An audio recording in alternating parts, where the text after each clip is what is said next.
aking kwento bilang isang turismo. Naisip mo na ba kung ano ang pakiramdam na husgahan dahil sa iyong pinili ng landas? Naisip mo na ba kung ano ang pakiramdam na sabihin ng iyong kurso ay hindi seryoso?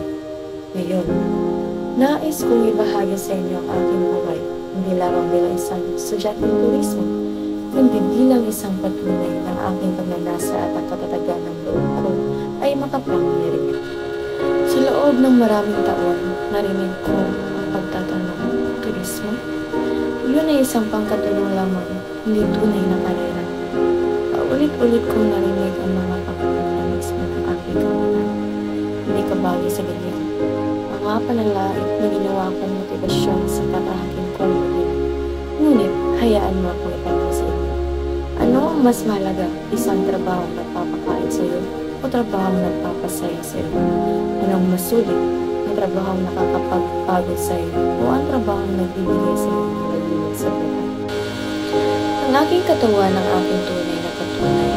Bawat biyahe, bawat pagtuklas, bawat ngiti ng isang turistang naakit ko, ito ang aking gantimpala.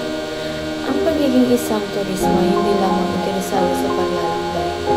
Bilang isang estudyante sa turismo, nais kong ibahagi sa iba ang kagandahan ng ating bansa, ipalaganap ang ating kultura at pagbibigay ng mga karanasan na mag-iiwan ng markas sa puso ng mga tao.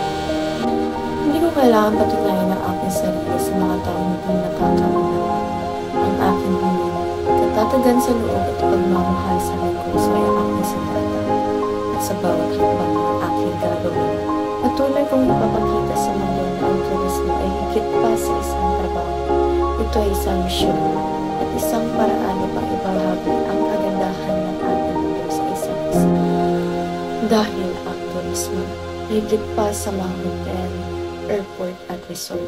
Ito ay tungkol sa pagkokonekta ng mga tao, sa pagpapalaganap at paglunawa ng ating kultura, at sa paglikha ng mga alaalang tatatak sa damdamin ng tao, at sa bawat turista ng aking naigan at natulungan, sa bawat ngiti ng aking nakikita, sa bawat pagpuri ng aking naririnig.